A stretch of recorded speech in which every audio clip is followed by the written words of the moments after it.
Pleasure Pulse. I'm your host, Roma Richardson, and I'm so excited to be here this evening, and I'm happy to have all of you join me on this third episode of Pleasure Pulse. If you're new to the show, this is a program about sex education, and we'll be talking about all things sexuality, all things sexual health, all things consent and pleasure. And I'm really excited actually to have this conversation today. Last week and the week before, we focused on consent and the law, and we touched on consent on our first conversation. For this episode, I wanted to take us a few steps back and talk about sex education broadly, as well as sex positivity.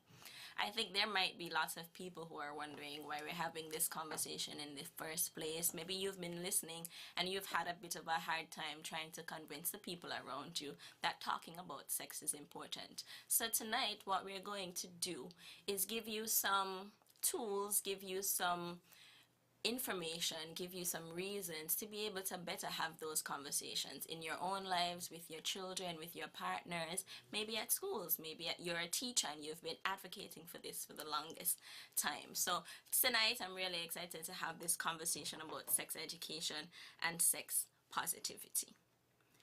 As you know, the email for the show is pleasurepulse@zizonline.com. So if you have any questions or any comments as this show goes on, if you have my number, feel free to message me if any questions or comments come up, and I'll respond to as many as I can live or after the show, as I did last week, actually. So this is our third show, and well, we were all here. We all saw what happened with the weather this past weekend. Hurricane Tammy, I don't know what Tammy did to us, but Tammy did what she wasn't supposed to do when she wasn't supposed to do it, and that was interesting. But it had me thinking about the importance of information, right? And getting information and getting accurate information that's reliable, information full stop, but especially information that's accurate and reliable. And I was thinking about how that lesson around hurricane preparedness, disaster mitigation more broadly, is related to conversations about sex. So sex ed and sex information, or sex related information, are all about preparedness. How do we give people the tools that they need to live their best sexual lives? And their best sexual lives are healthy, are consensual, are pleasurable, and are respectful of other people's boundaries and their sexual lives as well. So today, we'll be diving into sex education and sex positivity.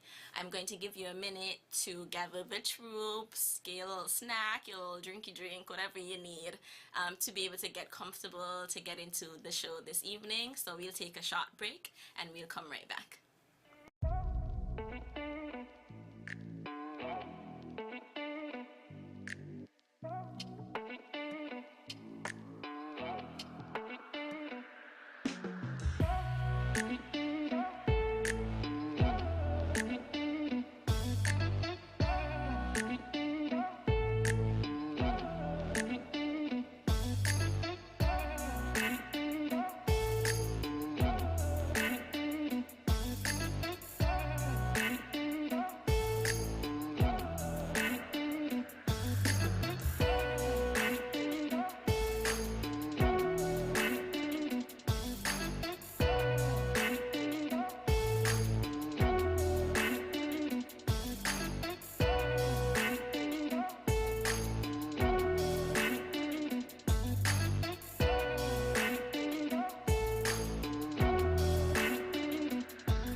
you're just tuning in, you're listening live to Pleasure Pulse, or you're watching live Pleasure Pulse on ZAZ Online.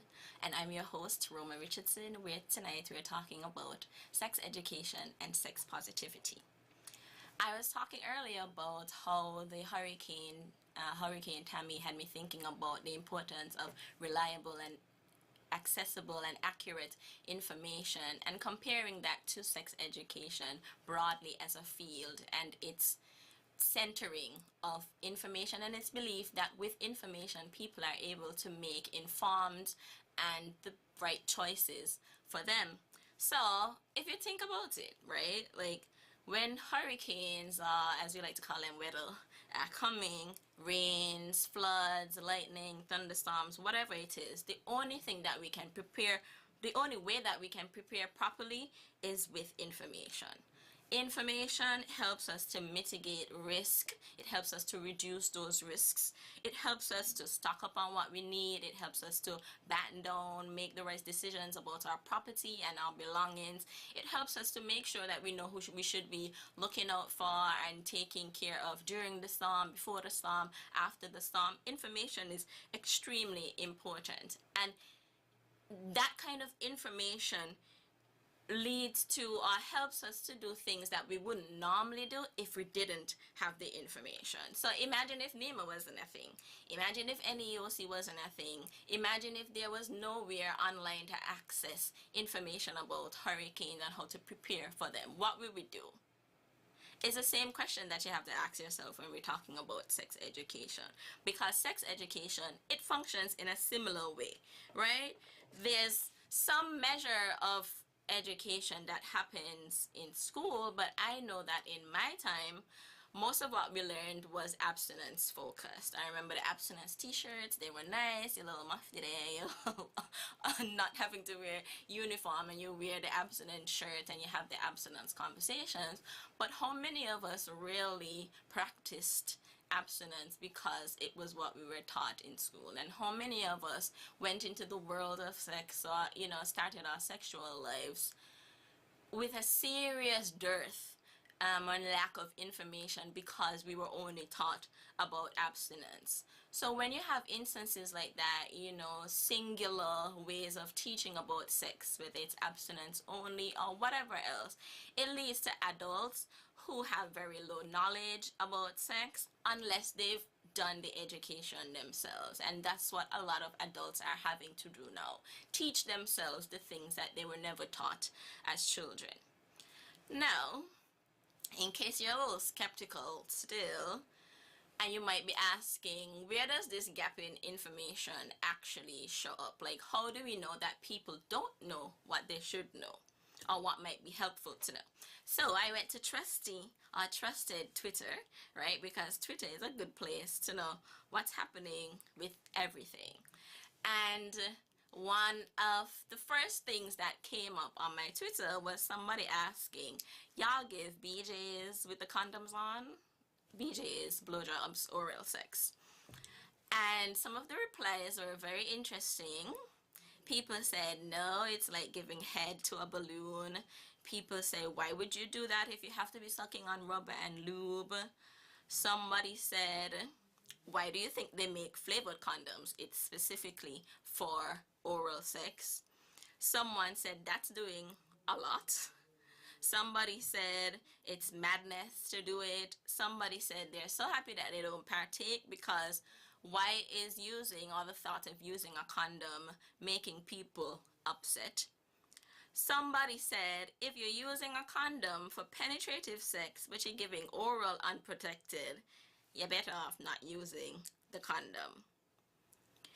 And someone, gave a suggestion and said there are things called dental dams. And somebody else said, some of y'all don't know what sex ed is, or safe sex ed. And somebody said sex education is important. So reading all of those replies, it was clear to me where there are serious gaps in our sex education information for young people, and especially for a lot of us adults who grew up in a time where like there really was no TikTok, there was no Instagram, there was no Facebook in the way that it exists now to provide the kind of information that we all need, right? So how do you know that these gaps exist and where do you see them? First of all, in the example that I just provided you. Second of all, there are things like people not knowing how to use a condom or using a condom consistently. People sometimes don't know the right size condom for themselves, so you have to be honest, like, are you Goliath or are you really David? You know, those are questions that you have to ask yourself. A lot of people don't understand or fully understand how conception takes place and issues around timing. When are you most fertile or most susceptible to pregnancy? A lot of folks don't know the difference between the vulva and the vagina. And similarly, a lot of us don't know and understand fully our anatomy. For example, a lot of people don't know where or what the clitoris is, right? A lot of people think that periods are gross and judge people for having sex during their periods. Some people think that birth control is only for avoiding unwanted pregnancy, and it's not. Some people don't know how to stimulate the clitoris plus other sensitive or erogenous zones and how those zones and those different parts of your anatomy are linked to pleasure and orgasm. Some people, there's still the conversation about whether or not squirting is really pee, right? Some people ask women 60 million times in a sexual experience or after if they came, and these things have clearly to do with a lack of sex education. There's the issue of people thinking that some sexual acts are only reserved for some relationships or some types of bodies, which is not true, and that participating will somehow change your sexual orientation. A lot of people demonize solo or self pleasure. So, for example, I have this friend who was having sex, two adults, one older, like 30s, 40s, and one in their 20s. And the woman in the instance started to like touch herself. She was touching her clitoris, and the man was like, "Oh, what are you doing that for?" And the girl was like, "I'm leaving here with something, like I ain't come here to leave with nothing." And so there are conversations that we have to have about sex, about pleasure, about anatomy, about what people do, why people do it, the pleasure that they bring them. There's that conversation, like in the example, about how STDs are really transmitted and how they're spread even orally. So there are lots of things that we see that show us that there's a huge gap in the sex education that we receive, and that requires us as adults to be a lot more proactive, a lot more driven in finding that information and dispelling a lot of these myths for ourselves. So what does all of this lead to? All of this low understanding or low knowledge about sex ed and sex related issues? First of all, a lot of mismatched expectations and people who don't share common understandings. Because if we're going to be in an experience and I am used to pleasuring myself in a particular way because as a woman I need that to orgasm, and you're going to ask me why you're doing that, like, we're going to have some issues there. It also leads to non-consensual or coerced sex, right? Sometimes it leads to frustrations because people just are not getting on the same page and are not able to meet each other where they are. And it also leads to an inability to achieve optimum pleasure. And optimum pleasure is what we are promoting and trying to achieve here. Some other consequences of that lack of sex ed include greater risks of contracting and spreading STDs or STIs and unplanned pregnancies. So just like the absence of information in a disaster will likely worsen the outcomes, the absence of proper sexual and sexuality education does not set people up for success in life. Information or knowledge prepares us, right? It doesn't cause us to do something that we wouldn't necessarily or normally do or are interested in doing, but it does help us when we decide that we are ready to take that step or take those steps with confidence, with information, with security, with a belief that we are doing what is best for us in the ways that are best for us. Now, the email address, if you want to send any questions or comments, is pleasurepulse@zizonline.com. We're going to take a break, and when we come back, we're going to talk more about the value of sex education. So if you've been wondering why we need to talk about these things, what does this do? What does this add to my life? That's what we'll get into when we come back. So tune in, stay tuned in. We'll be back.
You're back, and you're tuned in to Pleasure Pulse live on ZZ with your host, Roma Richardson. We've been talking about sex education and the importance of sex education, the value of sex education, the importance for a lot of us adults to re-educate ourselves, to unlearn a lot of the things that we've learned about sex. We've grown up experiencing a lot of shame and fear, secrecy around sex and sexuality related issues and conversations, and so we haven't really grown up in a culture that is very open and honest and plain about sex. I mean, we talk about sex in different ways, at different levels, but rarely ever do we talk directly to the people that we need to talk to with information that is accurate, that is reliable, that is helpful to them and their particular realities or situations. And so tonight we're talking about sex education, its value, how you can re-educate yourself, how you can educate your friends, your family, your children especially, so that we're not perpetuating and carrying on with a lot of the same traumas and issues that we experienced in our generations and generations gone. So I've talked about a few things. The fact that there is clearly a gap in sex ed information, and the gap shows up in many places, in many instances, whether that's lack of anatomical knowledge or understanding parts of your body and what they do and how they work and how to stimulate them, whether that's knowing how to choose the right condom size for you, whether that's knowing how to use condoms consistently or knowing that you should use condoms consistently and in everywhere, anywhere that you can think of. And of course, there are different types of contraceptives that are made to accommodate whatever sexual activity you want to have, to ensure that the pleasure is still able to be derived, and people are continuing to create and evolve things, because you should not have to sacrifice pleasure in a case where you want to be safe, right? We're talking about safety and we're talking about pleasure. Now, as it relates to the value of sex education, and I said that this conversation is for anybody who is maybe on the fence about whether or not they should be talking about, thinking about, engaging with sex education. Maybe you are someone who is trying to encourage your partner or partners or teachers or counselors, or within your churches. Maybe you're trying to encourage them to open up and have these conversations some more, and maybe you're meeting some resistance. So what about the value of sex education, and what can it actually do for you? We'll turn over to a video where someone very eloquently talks about sex education, dispels some of the myths around sex education, and gives you some facts about how it is useful for everyone and their lives. So we'll tune into this video now, if GQ is ready with the video.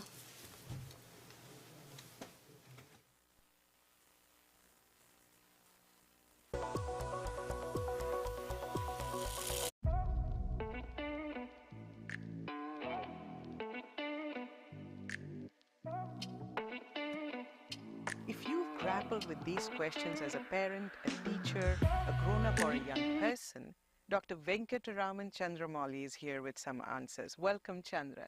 Chandra, talk to us about why sexuality education is important. Thank you, Vismita. To answer your question, let me talk about what a 9-year-old girl needs every day to go to school and to come home safely. She needs information and skills, and when, where, and how to cross the road. She needs a safe and supportive environment, a pedestrian crossing, traffic lights that work, drivers who respect their rules or are punished if they don't respect those rules, or an adult to help her cross the road if the traffic is chaotic. She may need health and counseling services if she's struck as she's crossing the road. So children and adolescents need this package of actions to cross the road every day, to go to school and come home safely and with growing autonomy. They need similar packages of actions for other health issues, including sexual and reproductive health. And that's really what sexuality education is about. It aims to improve knowledge and understanding. It aims to improve positive and pro-social attitudes and norms. So overall, sexuality education is intended to prepare children and adolescents for the sexual and reproductive lives, healthy lives, and satisfying and happy lives as well. But the sad reality in many parts of the world is that children and adolescents don't get the sexuality education they need. And the consequences of that are apparent. Adolescents are unaware about the changes in their bodies and minds at the time of puberty. Many adolescents are unprepared to avoid sexually transmitted infections or pregnancies when they start to have sexual activity. Adolescent cannot get sexuality education from a parent, a teacher, or another adult. On the other hand, they can get misinformation from friends, from the media, and from social media. It's easier to get hardcore pornography than a clear answer from a parent. So Chandra, you've convinced me that sexuality education is important, but what is the evidence that it actually contributes to overall health? A synthesis of 64 studies of school-based sexuality education programs showed that students who had received sexuality education were significantly more likely to have higher levels of knowledge and understanding about HIV, higher levels of self-efficacy to refuse unwanted sex, higher levels of condom use when they had sex, lower numbers of sexual partners, and delayed sexual initiation. So clearly, there are benefits. Is there any evidence that sexuality education, in fact, harms children and adolescents? A synthesis of 87 studies sought to answer 3 questions. Does sexuality education lead to early sexual activity, to more sexual partners, and to more sexual risk-taking? And not one study showed that it contributed to early initiation. a survey in 2017 in the Netherlands showed that students who had experienced sexuality education reported that they were much less likely to have sex early, between the ages of 12 and 14, than their counterparts 5 years ago. Moreover, they reported that they were much more likely to use contraceptives when they first had sex, much less likely to have coerced sex. The evidence is very clear. Sexuality education is effective, period. So, Chandra, talk to us about when, how, and by whom should sexuality education be provided? Sexuality education should begin early. It should be provided on an ongoing basis, not a one-off. It should take into account age, development, and of course it should be cognizant of the social and cultural context. But that doesn't mean it should be watered down. For a 5-year-old, it can mean teaching them about the names of body parts, including the genitals, without hesitation and without shame. For 9 and 10-year-olds, it could mean teaching them about puberty changes in their bodies and minds. And for 15-year-olds, it could mean teaching them how to avoid sexual and reproductive health problems when they start having sexual activity. And for all ages, what is very important is to teach them that it is extremely important to respect the choices and decisions of others and to insist that others respect their choices. Consent. And that's something we have to begin very early. A sexuality education should be provided with proven evidence-based criteria, and ideally it should be delivered at home, at school, and elsewhere in the community. There's a wonderful African proverb which captures this idea. It takes a village to raise a child. Thank you, Chandra. There you have it. That was Science in 5 Minutes. Thank you for tuning in to Pleasure Pulse with on ZZ Online. You're watching us live on YouTube. You're listening to us live on radio. You still have time to gather the troops if you haven't gathered them, and tune into this very important conversation on sex education.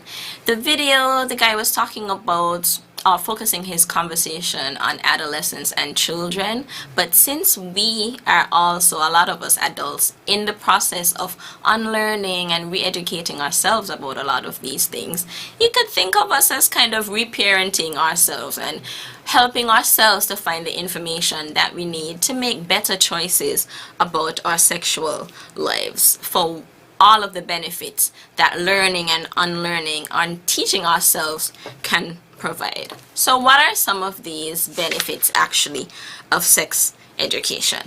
Well, other than being opposite of the realities I mentioned earlier about the gaps in information and where they show up, sex education and knowledge about sexuality can help us to improve our sexual health.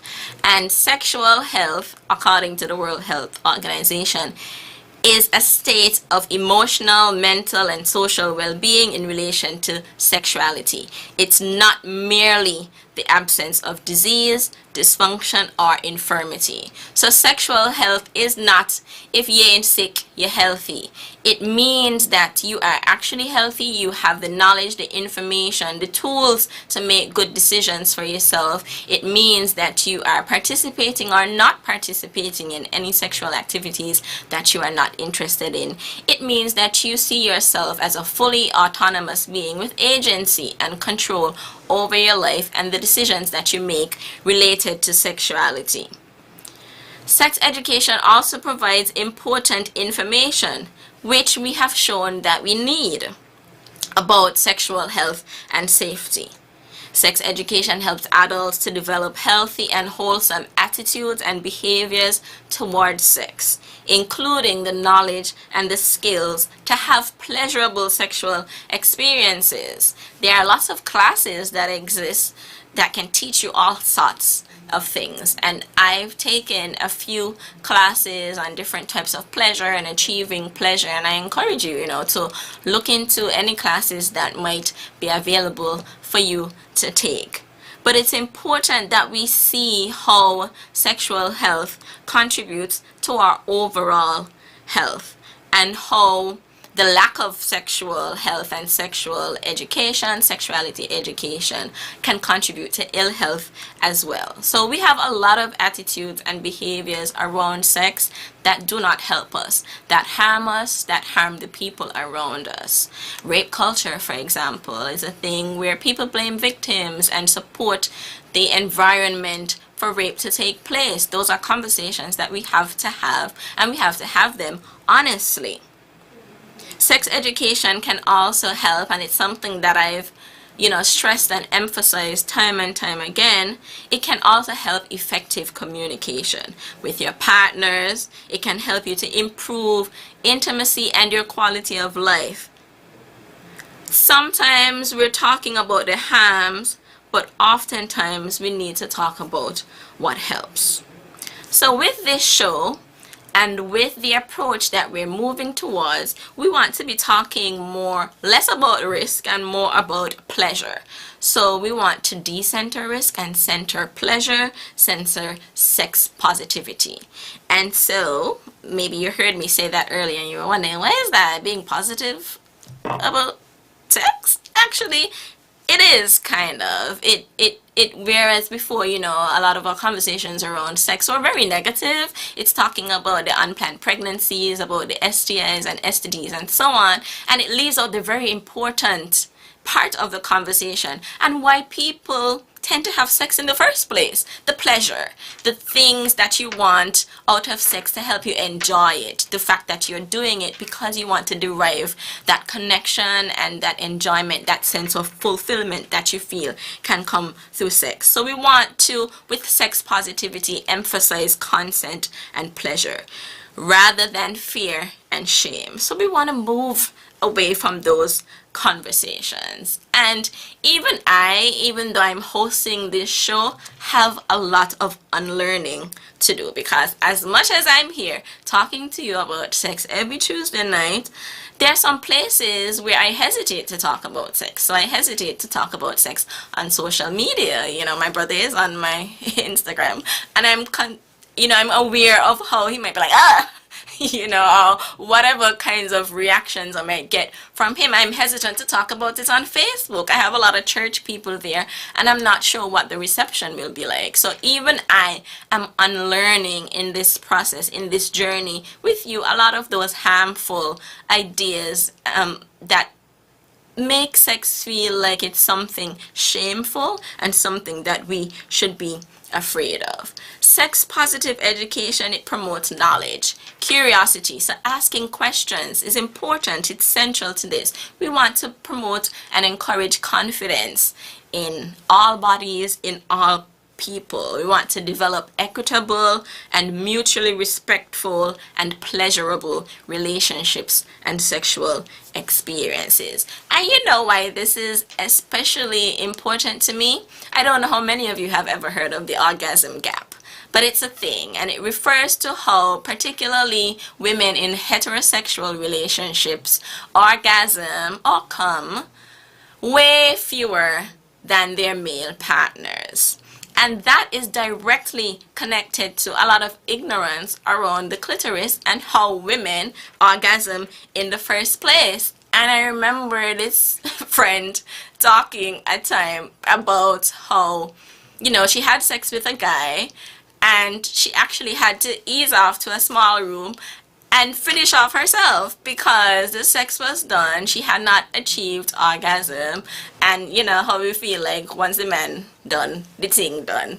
We need to also move away from those kinds of ideas. So that example was like a very real case of the orgasm gap and things that we need to look at when we're talking about sex positivity and healthy sexual experiences and engagements. Sex positivity or sex positive approach can also help us to learn our bodies and be able to identify things by their proper names, even if we also gonna call them the cultural names. So all of the food references that we have for body parts and so on, we also need to have the proper names for them, because knowing the proper names will also help your children when they're learning about themselves and when you're talking about things like sexual violence, because the worst thing is for people to be using different language and not being on the same page about what it is they're talking about. So my question to you is, like, how many of us have actually stood in front of a mirror and looked at ourselves? Or how many of us have stood over a mirror, held a handheld mirror under us and looked at what we look like? Like, do we know where to find the different parts that make up our different types of anatomy? Learning our bodies is important for helping us protect and please our bodies, and can lead to increased levels of satisfaction. And when we talk about sex positivity too, you know, I'm someone who did gender and development studies, so I like to talk about, you know, gender issues. But sex positivity can also help us to challenge some of those gender norms that believe that men are a particular way when it comes to sex and women are another way when it comes to sex. And so anyone who crosses those lines is transgressing and is causing some harm to themselves or to others, or is just culturally not accepted, right? So we want to move from ideas that women are aggressive or so on if they initiate sex, and think about them as assertive. We want to dispel ideas that women or people are promiscuous as opposed to sexually liberated, right? Sex positivity is also inclusive of all communities and bodies, and that's something that I'm going to be doing here.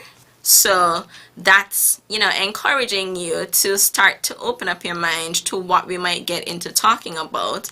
And sex positivity finally also values solo pleasure and solo activities. So I've given you a lot of information about what sex positivity is and how we move from a risk-based or fear-based approach to sex education to a pleasure-based one. We're going to take another break and come back where we'll get into wrapping up this conversation.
Back to Pleasure Pulse. I'm your host, Roma Richardson, and tonight we've been talking about sex education and sex positivity. I just want to remind you of the definition of sexual health, because I want that to be something that you take with you and really, you know, hold it close to your heart when you're thinking about anything sex related. The definition provided by the World Health Organization, which I'm so sure a lot of us are familiar with, is a state of physical, emotional, mental, and social well-being in relation to sexuality, not merely the absence of disease, dysfunction, or infirmity. So, in other words, who is telling us, I want you to live your best sexual lives? And your best sexual lives does not only mean, or isn't just, the absence of STDs or STIs or some other types of illness or medical issues. It means that you are living an expansive, a fulfilled, a truly pleasurable sexual life where, the majority, at least the majority of your sexual experiences bring you pleasure, bring you joy. You leave there feeling like, I get something. And not in a selfish way, but I feel like sexual experiences should always be mutual. It should always be reciprocal. Unless, if you're having solo sex, then it's all about you. But if you're having sex with a partner or partners, then we all have a responsibility to each other and to ensure the well-being and happiness, the wellness of each other. I think that is a very basic, very, just the smallest and biggest expectation and agreement that we can make. And in maybe next week or the following week, sometime we'll be talking about friends with benefits, and we'll be talking specifically about how we can set some of those common expectations. What are friends with benefits? And how can we treat each other like friends? How can we center the friendship even if there are benefits? So back to this conversation today. So we've been talking about sexual education and sex positivity, and moving from a risk of fear-based approach to sex to one that centers pleasure. And I pointed out, that I'm on this journey with you. I'm right there with you. And so I want to let you know that if you're on this journey with me, there are some things that you can do to help to teach yourself or, unlearn, relearn a lot of the things that you didn't learn when you were younger. Maybe you wish that your parents sat you down and talked to you about the birds and the bees, but they didn't. And so now what you have is an opportunity to teach yourself, and there are so many resources that are available to you, and you could pick whatever your medium is. If you prefer to get information on Instagram, on TikTok, on I don't know about Facebook, Instagram, TikTok, YouTube, there are lots of people who are teaching adults and teaching even younger people about sex ed. That can apply to you as well. So what are some of these steps that you can take? What are some of these things that you can do if you are holding hands alongside me on this journey to becoming sexually educated and liberated people? Now, especially if you have children, it's important for you to unlearn some of the harmful things that you would have learned and re-educate yourself about things that you were taught or told. So there isn't an absence of accurate sexual health information now online that exists. And there are lots of resources that we can access locally. The clinic has free condoms. It gives you free birth control if you need it. If you go through, I think, a class or something, you can get your pap smears. There's so many things that you can access for free here in our communities and online for free as well. So it's important that, especially if you have children, that you are honest about the trauma and shame that some of those lessons that you had caused with you, because we want to ensure that we're not passing on the same incorrect or inaccurate shame-based or fear-based feelings about sex and sex education to the next generation. People talk about breaking generational curses. This is one of them. This is one of them that we need to commit to breaking.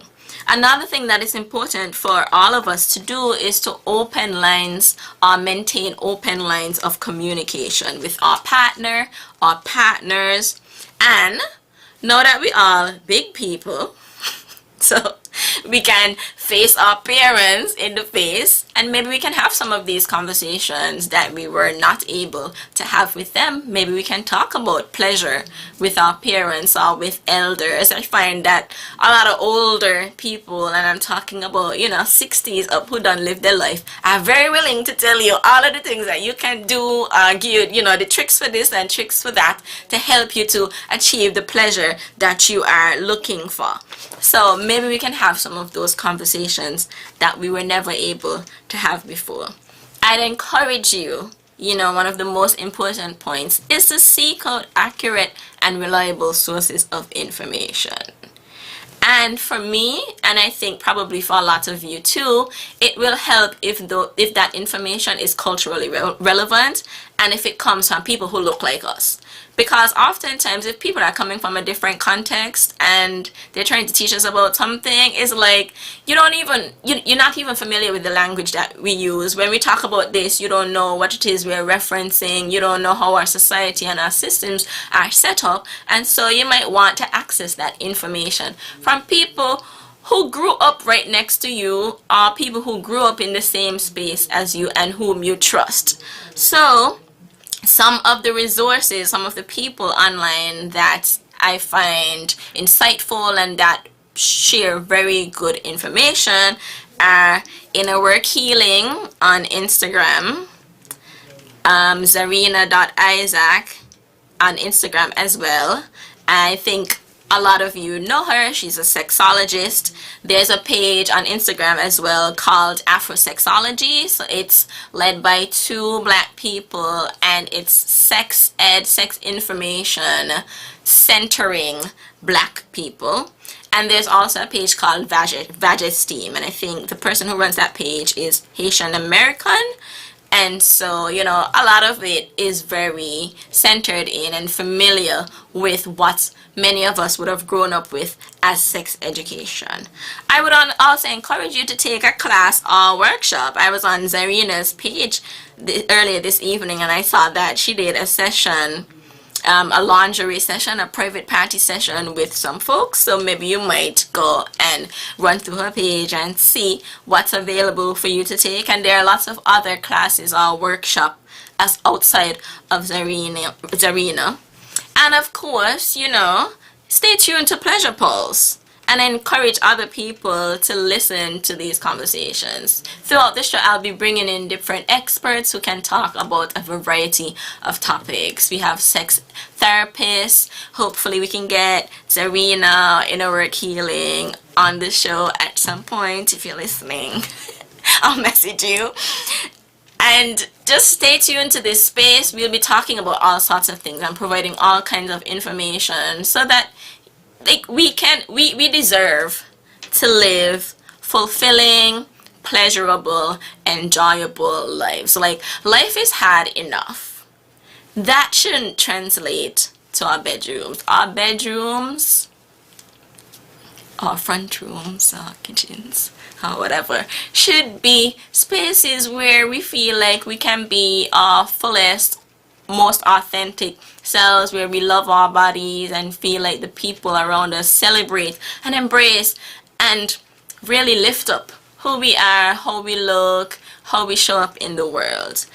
And I'll remind you again, if you have any questions, if you have any comments, you can submit them to pleasurepulse@zizonline.com.